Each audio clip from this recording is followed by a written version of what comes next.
Picture a CFO and a CMO who have been circling the same budget conversation for 3 quarters.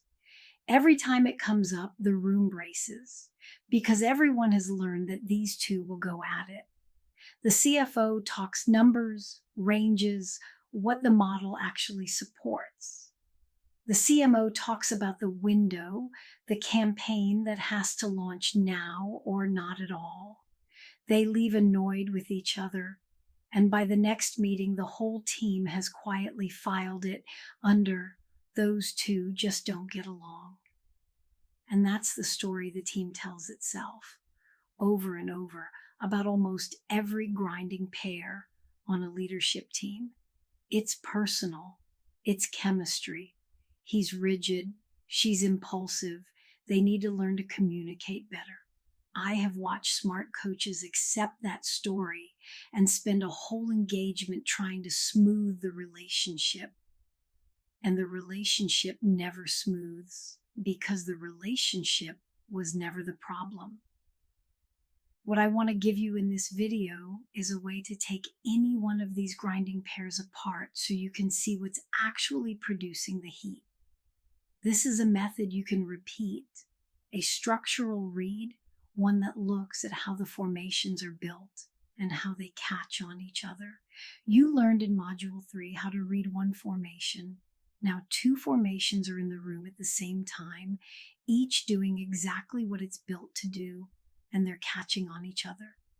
By the end of this video, you'll have a 4-part anatomy you can run on any collision you ever meet, including ones you've never studied before. That's the whole point. You stop collecting pairs. You start reading structure. In Module 3, you spent real time learning to read a single formation. How one leader's history, their wiring, the things they protect, all of it shows up as a coherent pattern. That was one formation, sitting still enough for you to study it. What changes now is this. In a real leadership team, formations don't sit still and they don't sit alone. They meet.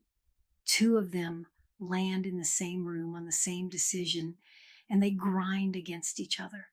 And when they grind, the team almost always reaches for the personalities. They tell you the CFO is controlling. They tell you the CMO won't respect guardrails. They hand you a roster of character flaws and ask you to fix the people. The move I'm teaching you is to stop patching personalities and start reading the structure between the 2 formations. Coaching 7 executives is, more than anything, this. You read the architecture in the gaps between people, where the real engineering of the conflict actually sits. And the reason this is worth your effort is reach. If you read each collision as a unique personality clash, you're memorizing pairs forever, and every new team starts you at 0. A coach who works that way has a thick file of stories. The controlling CFO, the impulsive founder, the head of product who steamrolls, and not one of those stories transfers to the next team. But if you can take any collision apart the same way, every time, then a pairing you have never seen in your life becomes readable on the spot. You walk into a brand new leadership team, watch 2 people grind for 10 minutes, and you already have a structure to hang it on.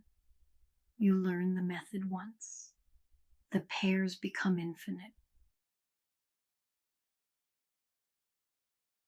Let me name the first thing you have to believe, because the whole method rests on it. When 2 genuinely capable leaders grind, the team has already decided it's personal. That's the default reading, and it's the one you have to set down. Almost every time, a clash of people is at bottom a clash of formations, and this is the part that surprises new coaches. Each formation is doing its job well. The CFO is protecting precision because precision is what makes a CFO trustworthy. The CMO is protecting momentum because momentum is what makes marketing work at all. Both of them are functioning exactly as designed. The grinding is what happens when two well-built engines, meant for different roads, get forced onto the same stretch of pavement. And then comes the cruel twist that keeps the collision alive. Each one reads the other's competence as obstruction. The very thing that makes the CFO good at the job, the insistence on rigor, lands on the CMO as foot dragging. The very thing that makes the CMO good, the drive to move, lands on the CFO as carelessness. So the budget is almost beside the point by now. Each is experiencing the other's strength as the obstacle. That's why communicate better never touches it. A structural mismatch holds firm no matter how well they talk. You have to see the structure first. So here is the anatomy itself. 4 parts, and you run them in order on any pair you ever face. I want you to hold these as a sequence because the order is doing work. First, which imprint dimensions light up? Not all of them. Every collision is loud in a couple of places and quiet everywhere else. You're asking which dimensions are actually carrying the charge between these two. Trust currency, information processing, risk, time horizon. You scan for where the heat concentrates. Second, what each formation is protecting. This is the empathy move, and it's also the accuracy move. Nobody defends a position they don't believe keeps them credible. So you ask for each side, what does this person lose if they yield here? What standing, what safety, what sense of doing their job right? Name that for both, and the fight stops looking like stubbornness and starts looking like two people guarding two real things. Third, the structural mismatch between them. This is the actual diagnosis, the specific way these two formations don't line up. We'll get precise about where that mismatch tends to live in just a moment. Fourth, the surfacing question that names it with no winner. The anatomy ends in a question you hand the team, one that puts the structure on the table and leaves the verdict about who's right entirely to them. That fourth part is the discipline that keeps this work coaching, and I'll defend it hard before we're done. Now that third part, the structural mismatch, I want to make concrete because structural mismatch can sound like a fog until you know where to look. In my experience, the mismatch almost always lives in one of 4 places. And once you have these 4, you have a search pattern instead of a guess. The first is trust currency, how each leader earns standing in the room. For one, credibility comes from being right about the details. For another, it comes from delivering results or from protecting the people or from sheer decisiveness. When 2 people are spending different currencies, neither can pay the other in a coin they recognize as valuable. The second is epistemic standard, what each one counts as evidence. One leader trusts the model, the spreadsheet, the validated number. Another trusts the pattern they've seen play out 10 times, the read of the market, the gut shaped by experience. Both count as evidence. Each just runs on a different kind. The third is time horizon, which clock each one is running on. One is solving for this quarter, one for the next 3 years, and they're both convinced the other is being irresponsible about time. The fourth is decision architecture, where each leader sits in the actual call. Who recommends, who decides, who has to live with it? When 2 people disagree about who owns the decision, every conversation underneath that turns into a turf fight wearing a content costume. Find which of these 4 is live, and you found the mismatch. Let me run the whole thing on one pair so you can watch it move. And I'll use the CFO and CMO stuck on a budget because you'll meet some version of them on nearly every team.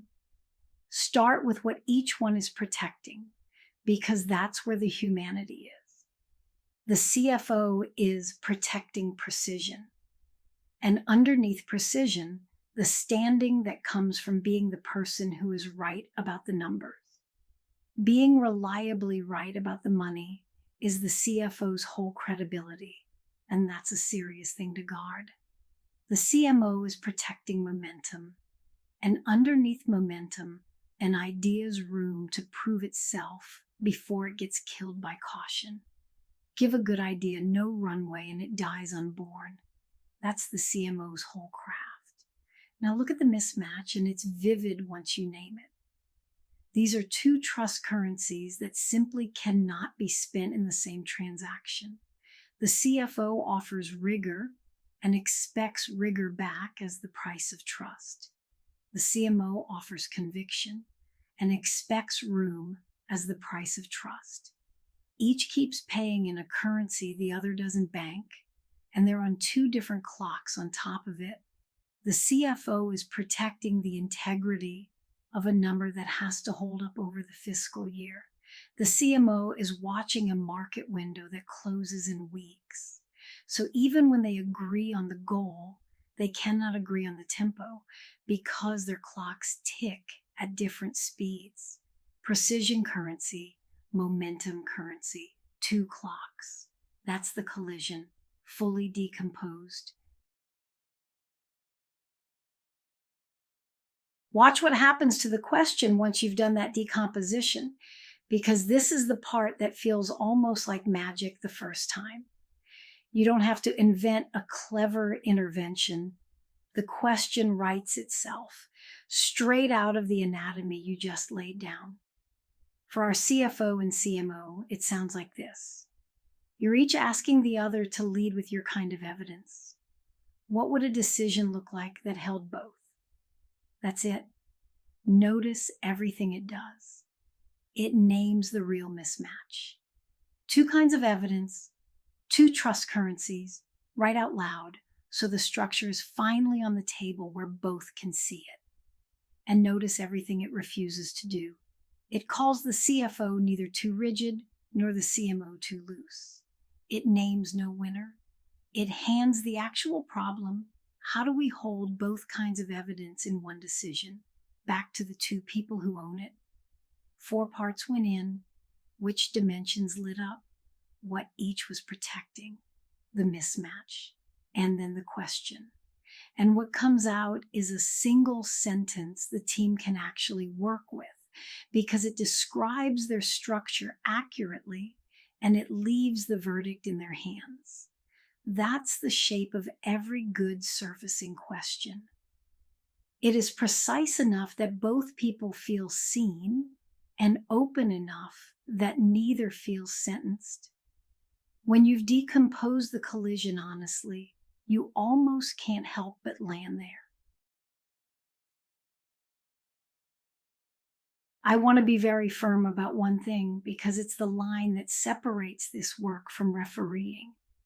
Everything we just did, the dimensions, the protecting, the mismatch, all of that is your preparation. It's your read. And your read stays below the waterline. It stays out of the room as a lecture. The team should never sit through your framework, talk about trust currencies and epistemic standards. That's your engine room, kept apart from their experience. What the team actually receives is one precise, resonant question that lands because you did the structural work underneath it. They feel understood with no sense of being taught. The depth of your read shows up purely as the accuracy of your question, while the framework itself stays out of sight. And here's the sentence I'd tattoo on the inside of your coaching wrist if I could. The moment you decide who's right, you've left the coaching seat. The instant you privately conclude the CFO has the better case, or the CMO does, your questions start tilting. You begin steering toward the answer you've already picked, and the team can feel the tilt even if they can't name it. Your questions slide from surfacing structure into settling scores. Seeing the mismatch is the part that gets easy with practice. The genuinely hard part of bilateral collision work is holding the mismatch without resolving it, sitting in the discomfort of two valid formations and refusing to crown one. That refusal is the whole job. Keep the read deep, keep the verdict out, and you stay a coach. Here's your work before the next video, and like everything in this course, it's a rep, so put pen to paper, don't just turn it over in your head. Go back to Module 1 and pull the pair you named as the two who just don't get along. You already know who they are. This time you're going to read them with the anatomy, setting your impression of their personalities aside. Run all 4 parts in order. 1. Which imprint dimensions are lit up between them? Where is the heat actually concentrated? 2. What each one is protecting. For each person, write what they'd lose. What standing or safety or sense of doing the job right would be at risk if they yielded. 3. The structural mismatch. And use the 4 places as your search pattern. Is it trust currency, epistemic standard, time horizon, or decision architecture? Name which one is live. 4. Draft one surfacing question that puts that mismatch on the table and names no winner. One instruction matters more than the rest. Don't solve it. Resist every pull to decide which of them is right or what they should do. Your job here is to map this pair, leaving the fixing alone. Just get the structure down on paper. This isn't a one and done exercise either. You're going to carry the same pair through the whole module, sharpening the read as we go, and you'll have them fully diagnosed by Unit 4.4. So choose a pair you actually care about reading clearly. Get your 4 parts written and bring them with you into the next unit.